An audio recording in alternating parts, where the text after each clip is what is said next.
7장 24절부터 30절까지입니다.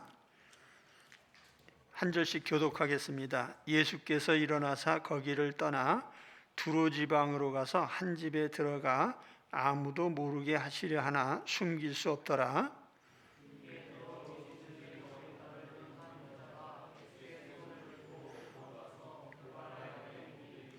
그 여자는 헬라인이요 수로보니게 족속이라 자기 딸에게서 귀신 쫓아내 주시기를 간구하거늘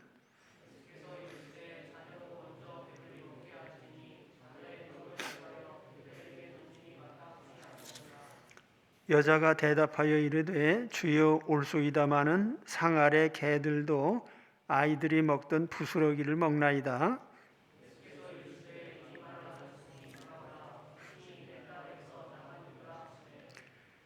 같이 봅니다. 여자가 집에 돌아가 본즉 아이가 침상에 누웠고 귀신이 나갔더라. 아멘.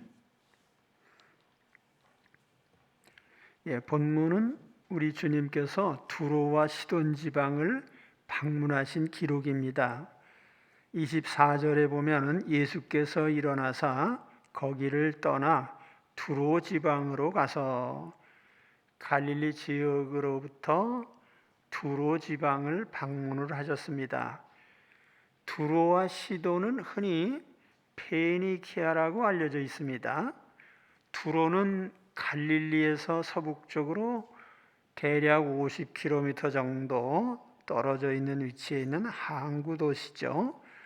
그리고 시돈은 두로에서부터 북쪽으로 32km 정도 떨어진 위치에 있는 또한 항구 도시입니다.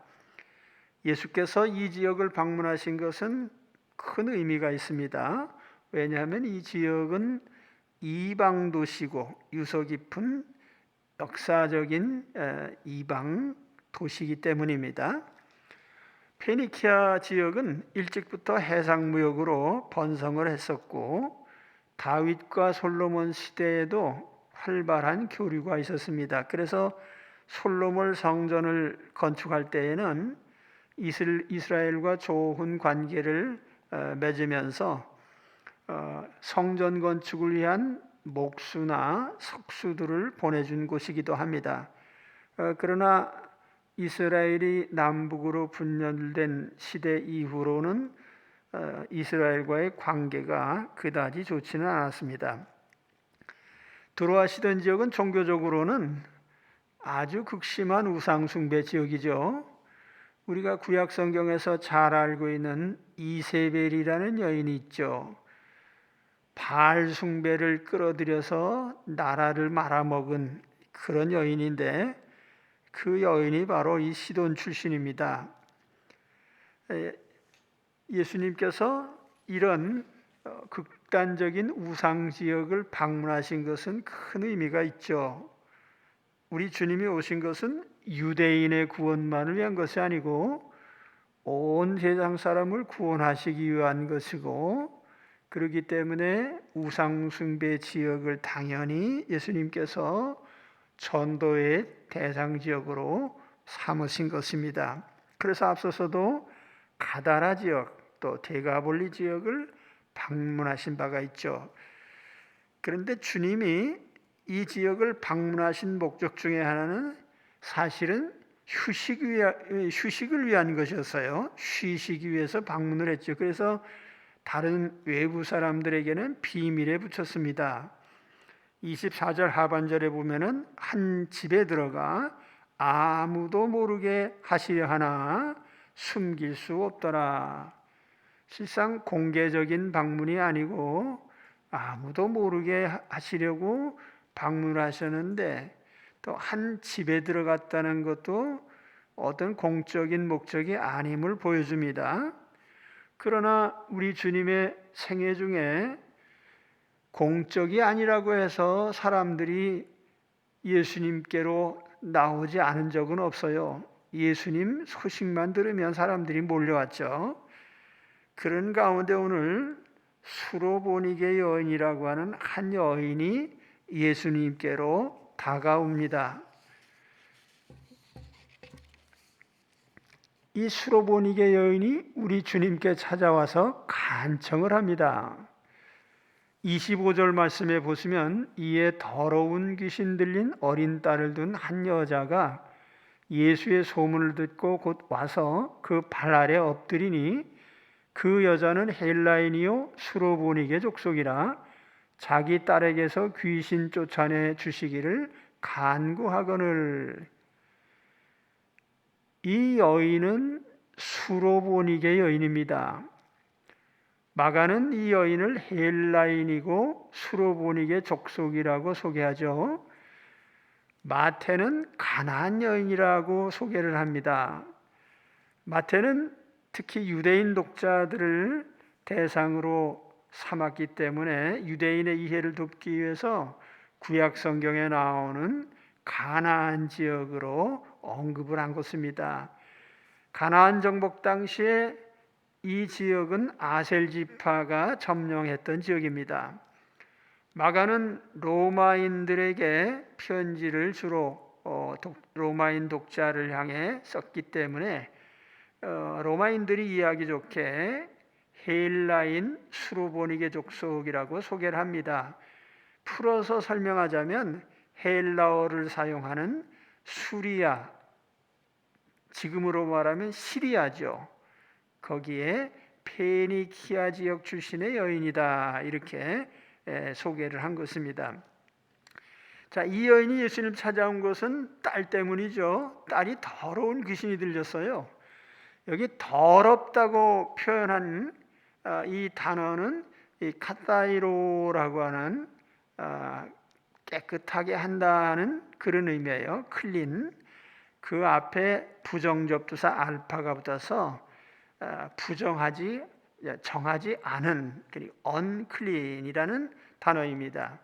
그런데 이 unclean이라는 단어가 정하지 않다, 부정하다, 그런 의미로 사용이 되는데, 물론 외형적으로 더러운 것을 표현하기도 해요. 그러나 종교적인 의미에서 부정한 사람이었다라는 이런 의미도 있고, 또 도덕적으로도 바르지 않다는 의미를 포함하고 있는 그런 단어입니다. 그러니까 이런 모든 것을 포함해서 사실 귀신이라고 하는 존재가 인간에게 행하는 역사를 보면 다 더러운 것이죠. 신앙적으로는 하나님을 모독하고 배척하고 하나님을 부인하고 믿지 못하게 하고 하나님이 원하는 행동을 하지 못하게 하기 때문에 신앙적으로 영적으로 더러운 존재가 귀신이고, 부도덕한 일을 하기 때문에 도덕적으로도 더러운 존재가 귀신이죠. 그래서 이 귀신 들린 사람의 행동은 외모로나 내면으로나 사람을 더럽게 하는 것입니다. 그래서 더러운 귀신, 이렇게 얘기를 했는데, 이 여인의 딸이 나이가 몇인지는 밝히지 않고 있죠. 아무튼 심각한 상태에 있었기 때문에 이 여인은 예수님 앞에 다가온 것입니다. 근데 우리는 이 장면에서 자녀를 위해 간절히 기도하는 엄마의 모습을 볼 수가 있습니다. 이 여인의 딸은 정말 사람으로서는 어떻게 조치를 할 수가 없는 그런 상황이었어요. 그리고 본인 딸 당사자 자신도 자기 자신이 어떤 상태인지도 모르고 그냥 귀신 들린 상태에서 고통을 받고 있었죠. 아마 가족들도 이러한 딸의 모습에 대해서 이러지도 저러지도 못하니까 아마 포기했을 거예요. 뭐 사람의 힘으로 어쩔 수 없는데 그걸 어떻게 하겠습니까? 그럼에도 불구하고 이 아이의 엄마는 결코 딸을 포기할 수가 없었던 것이죠. 내 딸을 어떻게 하든지 고쳐야지, 그런 마음을 가지고 예수님을 찾아온 것입니다. 사실 성경에 보면 자녀를 위해서 간절한 마음으로 주님께 나온 사람들이 있습니다. 우리가 본 바와 같이 가버나움의 회당장 야이로는 죽어가는 딸을 살려달라고 예수님께 찾아와서 간절히 기도했습니다. 또 변화산 아래서 한 사람은 귀신 들린 그의 외아들을 고쳐달라고 찾아와서 간곡히 부탁을 했습니다. 오늘 말씀에도 보면은 이 수로보니게 여인이 귀신 들린 딸의 형편을 주님께 아뢰면서 고쳐달라고 간절히 기도하고 있죠. 사실 병든 당사자는 기도할 형편이 안 됩니다. 하나님을 알 수도 없고 찾지도 않고 뿐만 아니라 그의 삶 자체가 엉망이죠. 그런데 그 딸 당사자는 기도할 수가 없는 거예요. 오직 사랑하는 그의 엄마가 딸을 위해서 기도를 한 것입니다. 그래서 우리는 자녀의 형편이 어떠하든지 우리는 그 자녀를 위해서 항상 끈질기게 기도해야 됩니다. 사실 자녀들이 하나님을 믿을 수도 있고 안 믿을 수도 있죠. 하나님을 믿지 않는 자녀요, 혹 형편없는 처지에 있는 자녀라 할지라도 우리는 그 자녀를 위해서 심각하게 끈질기게 기도해야 됩니다. 왜냐하면 우리 주님은 이런 간절한 엄마의 기도를 아주 잘 들어주셔요. 저는 제 아내가 항상 심각하게 자녀들을 위해 기도하는 것을 봅니다. 사실 저는 자녀들을 위해서 그다지 많이 기도하지 못해요. 저는 자식들을 위해서 어쩌다가 기도를 하죠. 하는데 신앙을 위해서 혹은 인격을 위해서 혹은 현실적인 문제들, 예를 들면 진학을 한다든지 결혼을 한다든지 취업을 한다든지 장래의 진로를 위해서 기도를 하죠.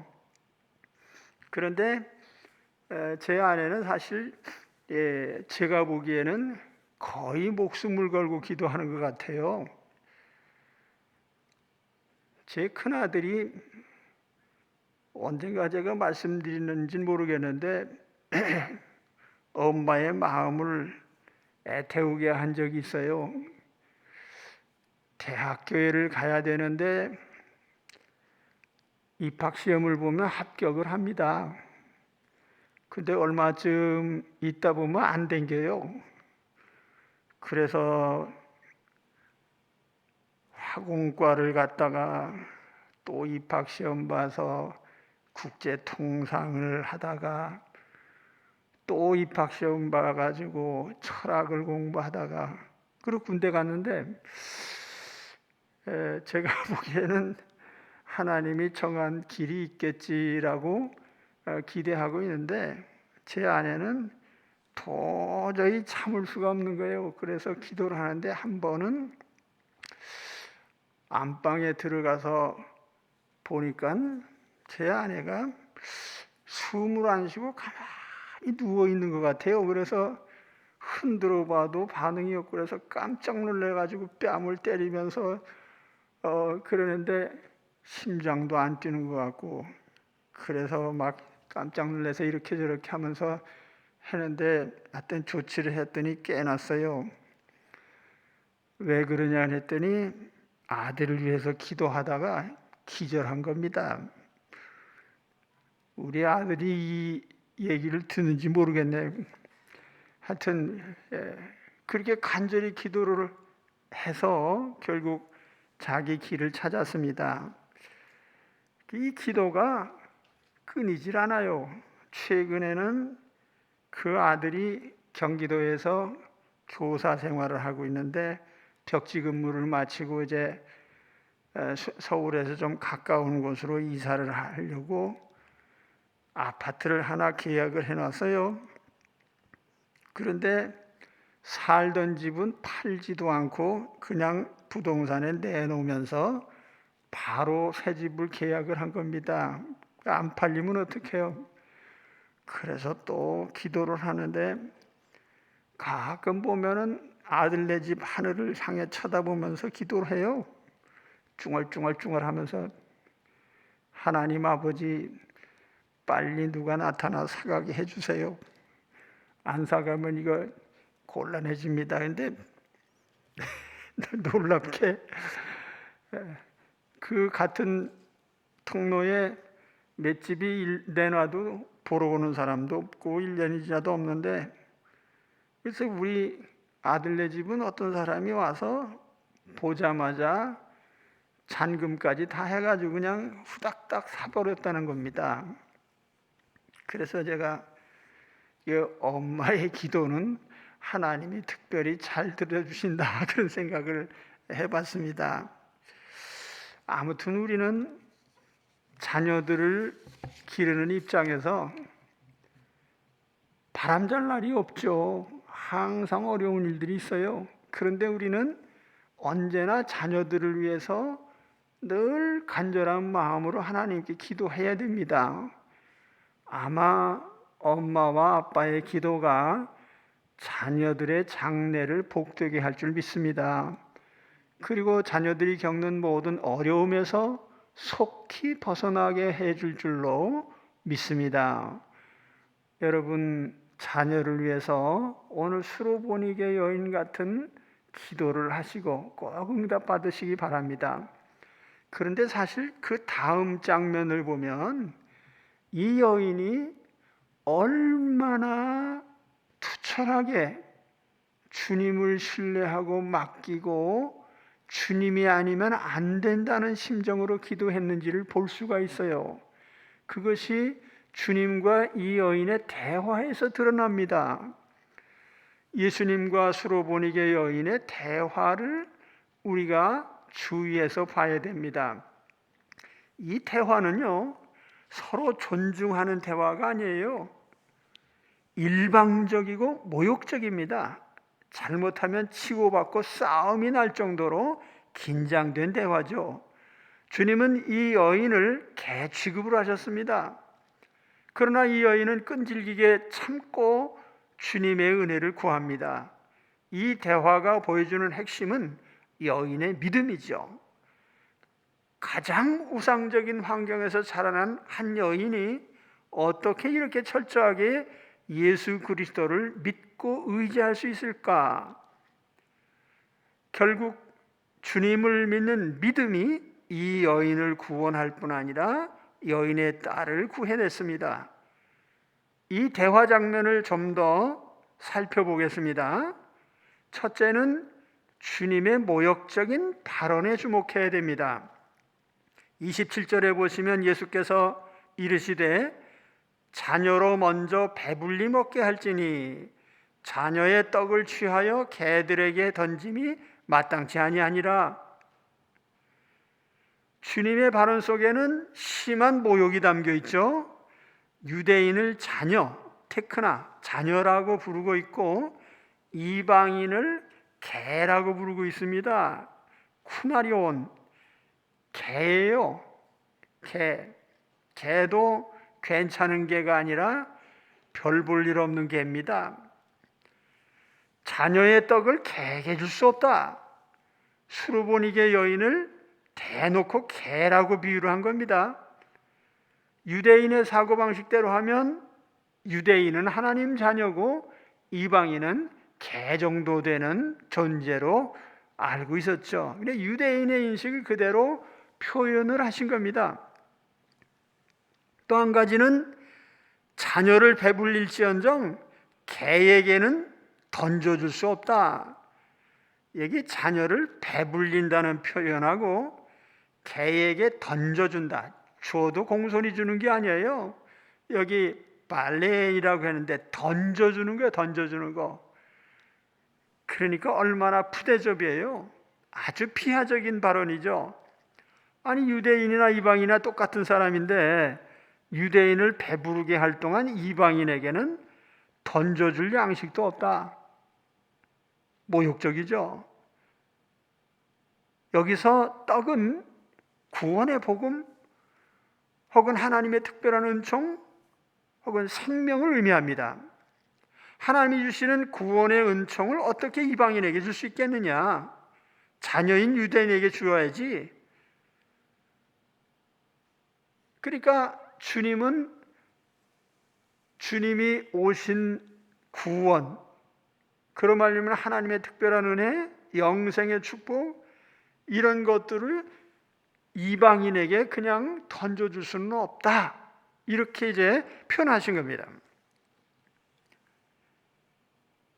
어쨌든 여기에 주님이 하신 말씀들을 종합해 본다면 어떻게 우리 주님의 입에서 그런 말씀이 나올 수 있을까? 과연 구세주가 맞으신가? 과연 주님이 이방인을 구원하러 오신 분인가? 의심이 들 정도로 심한 말을 하신 겁니다. 시험에 들기 딱 좋은 말씀이죠. 아마 웬만한 사람들 같으면 이런 정도 얘기 들으면 에이 더러워서 못 참겠다, 그리고 아마 돌아갔을 겁니다. 이 말씀은 어떻게 보면 거절하는 말씀으로 들려요. 난 너에게는 줄 수 없어. 개에게는 줄지언정 너에게는 안 줘. 이런 의미로 받아들일 수도 있는 거죠. 그런데 이 대화에 정말 더 놀라운 점은 여인의 반응이죠. 그래서 두 번째, 여인의 적극적인 대답을 봐야 됩니다. 주님의 모욕적인 발언에 대해서 이 여인은 전혀 물러서지 않습니다. 화를 내지도 않고 떠나지도 않고 더 적극적으로 다가옵니다. 그래서 28절 말씀을 보시면 여자가 대답하여 이르되 주여 올소이다마는 상 아래 개들도 아이들이 먹던 부스러기를 먹나이다. 어떻게 보면은 주님의 말씀보다 한술 더 뜬 것 같아요. 주님이 자기를 한껏 비하를 했는데 이 여인은 그것보다 더 자기를 낮추고 있습니다. 올소이다. 그 말은 뭐예요? 당신이 나를 개라고 부르는데 맞는 말입니다. 우리 이방인은 개들이죠. 이 일을 제기하지 않았어요. 또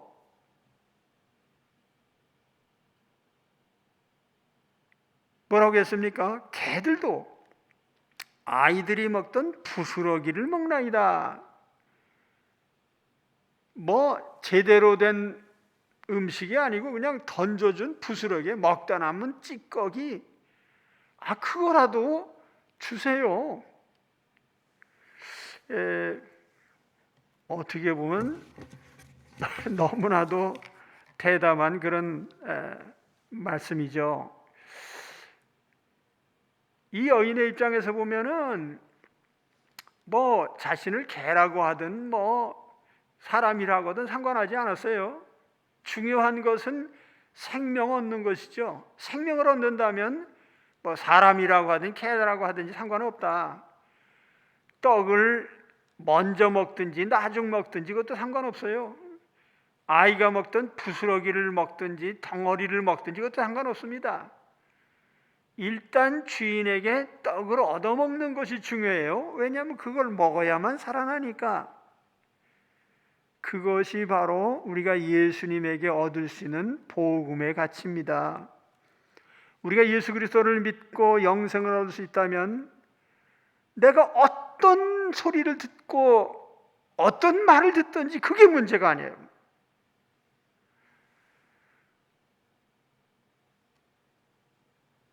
떡은 예수 그리스도 복음입니다.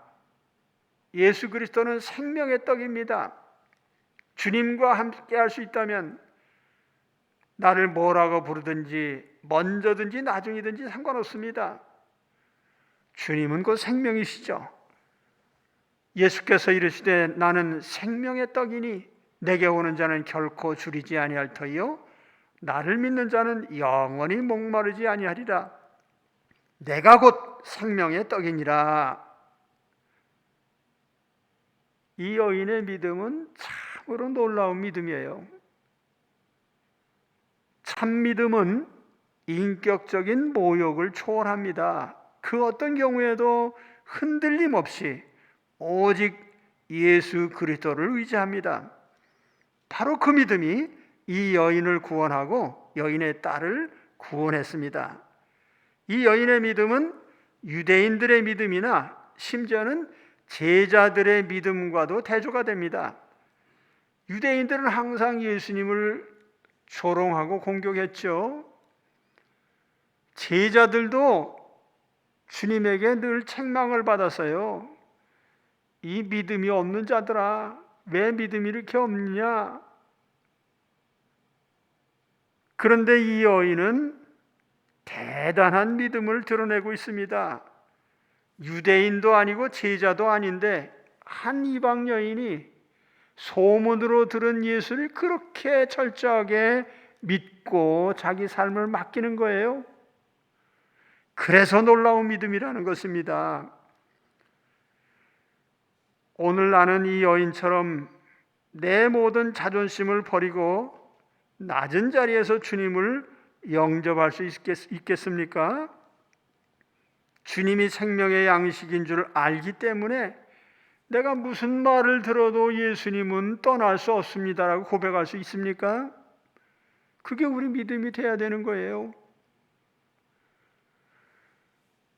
우리가 믿음 생활하다 보면 사람들끼리 조금 티격태격하고 나 예수 안 믿어라는 사람이 있어요. 결정 참 잘하셨군요. 우린 그런 식으로 결정하면 안 되는 거예요. 인간관계가 어떻든 내가 어떤 상황에 처해 있든 어떤 피해를 받든 모욕을 당했든 예수님만은 절대로 놓칠 수 없는 그 믿음을 가져야 됩니다. 그게 주님이 우리에게 요구하신 믿음이에요. 그 어떤 경우에도 예수님을 결단코 놓을 수 없는 이 여인과 같은 믿음을 가지시기 바랍니다. 그 믿음이 생명을 얻게 하고 그 믿음이 죽은 자를 살려냅니다. 그 믿음이 나의 모든 삶을 바꾸는 거예요. 여러분이 인간적으로 잘했든 잘못했든 시시비비를 가릴 필요도 없어요. 오직 예수님만 굳건히 믿으시기 바랍니다. 그것이 곧 나의 생명이고 나의 축복입니다. 자, 그러면 본문의 마지막 부분은 주님을 믿은 결과입니다. 주님이 치유를 선언하시죠. 29절에 보시면 예수께서 이르시되 이 말을 하였으니 돌아가라. 귀신이 내 딸에게서 나갔느니라 하시매. 이 말을 하였으니 그 귀절을 조금 소개해 드리겠습니다. 헬라어 원문에 보면은 디아투톤, 톤로곤이라고 되어 있어요. 디아투톤이라는 것은 그로 말미암아, 그를 통해서 그런 뜻이에요. 톤로곤, 내 말, 그 말을 통해서, 그 말 때문에 그런 뜻이에요. 여기 디아라고 하는 전치사가 매우 중요한데 때문에라고도 번역을 합니다. 그래서 영어 성경에 보면 by 혹은 because라는 말로 번역을 했어요. 원인을 의미하죠. 네가 이 말을 했기 때문에 내가 이 말을 하였으니 이렇게 번역할 수 있는 거예요. 그 다음에 디아라는 전치사는 통하여 through라는 말로도 번역을 합니다. 이 말을 통해서, 그러니까 수로부인에게 여인이 한 말, 어떤 모욕도 참고 주님이 필요하다고, 주님만 의지한다고 말한 그것, 이게 뭐죠? 신앙 고백입니다. 나는 예수님만 필요해요. 나는 예수님을 떠날 수 없어요. 나는 예수님께 모든 것 맡깁니다. 이 말이에요. 이 신앙 고백이에요. 이 고백을 했으니 문제는 해결됐다, 그 얘기입니다. 오늘 우리는 그래요. 내 인생에 답이 어디 있지? 내 인생에 이런 절망적인 문제가 어떻게 해결되지? 라고 질문을 끊임없이 합니다. 그때에 우리 주님이 우리에게 주시는 대답은 간단해요. 그래도 예수님을 굳게 믿어라. 신앙 고백해라. 나는 예수님 떠날 수 없습니다. 나는 예수님 사랑합니다. 믿습니다. 의지합니다. 이 고백을 하라는 거예요. 이 고백을 하면 아무 문제 없어요. 문제가 해결이 돼요. 여러분, 오늘 어떤 기도 제목이 있으십니까? 대답은 하나예요. 그 어떤 경우에도 나는 예수님을 믿습니다. 이 고백을 하시기 바랍니다. 그랬을 때 문제가 해결이 되는 거예요. 주님은 여인에게 명령하셨어요. 돌아가라. 귀신이 내 곁에서 나갔느니라. 내 딸에게서 나갔느니라.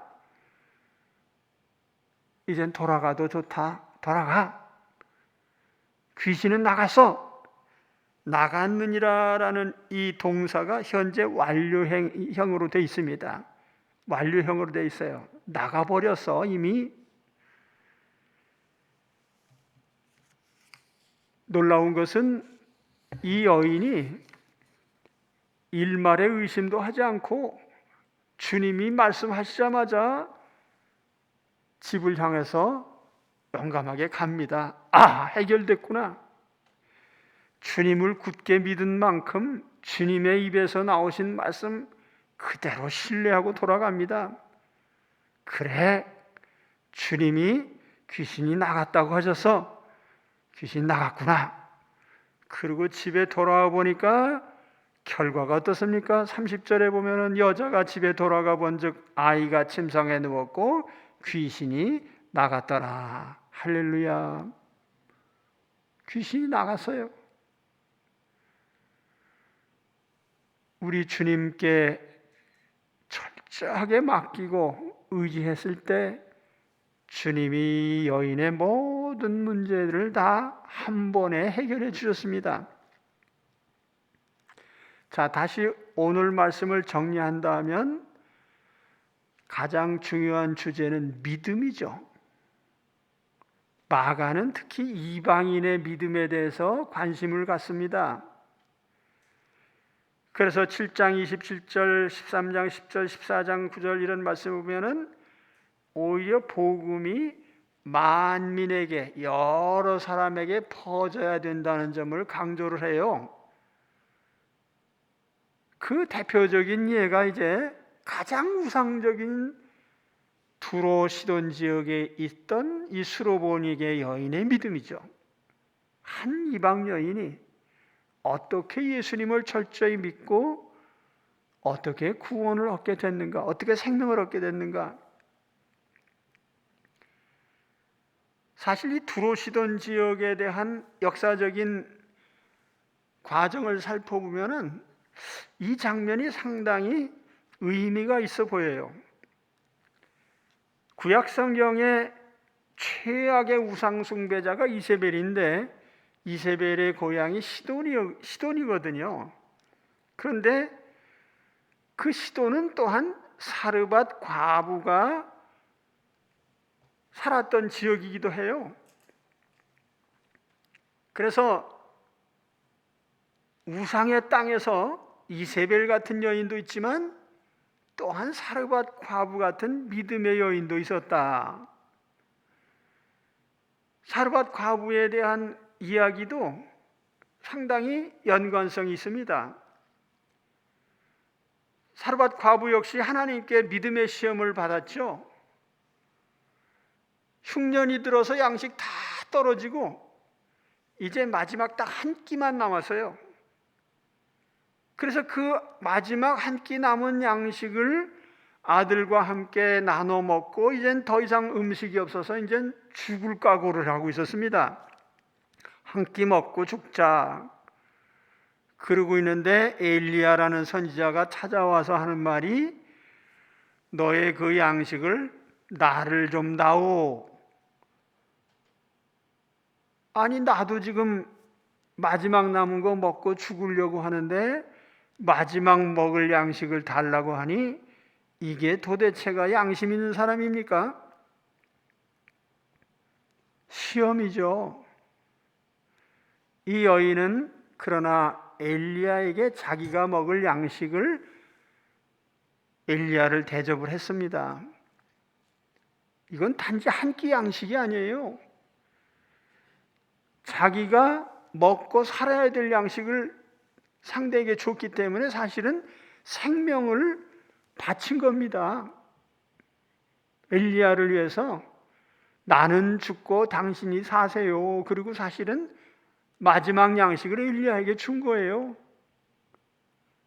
자기 생명을 엘리야에게 맡긴 겁니다.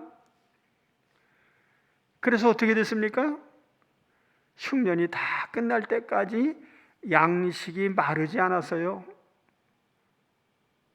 다시 말하면 이 여인의 하루치 생명이 아니라 기나긴 날의 생명이 보장이 된 거죠. 자기 생명을 엘리야에게 줬더니 엘리야가 더 긴 생명을 준 거죠. 이것은 하나의 비유이고 예표입니다. 만일 오늘 내가 내 생명과 생존을 주님께 맡긴다면 주님은 나에게 한순간의 생명이 아니라 영원한 생명을 주실 것입니다.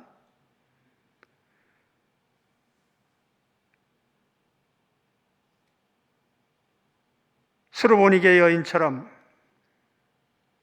자신의 모든 것을 어떤 모욕적인 말을 들을지라도 굽히지 않고 오직 예수님께 맡긴다면 우리 주 예수께서 우리에게 영원한 생명을 주시고 내 자신의 구원뿐 아니라 딸의 생명까지 완벽하게 구원해 주실 줄로 믿습니다. 그래서 예수님은 나의 생명을 받으시고 주님의 영원한 생명으로 바꿔주시는 생명 교환의 주님이셔요.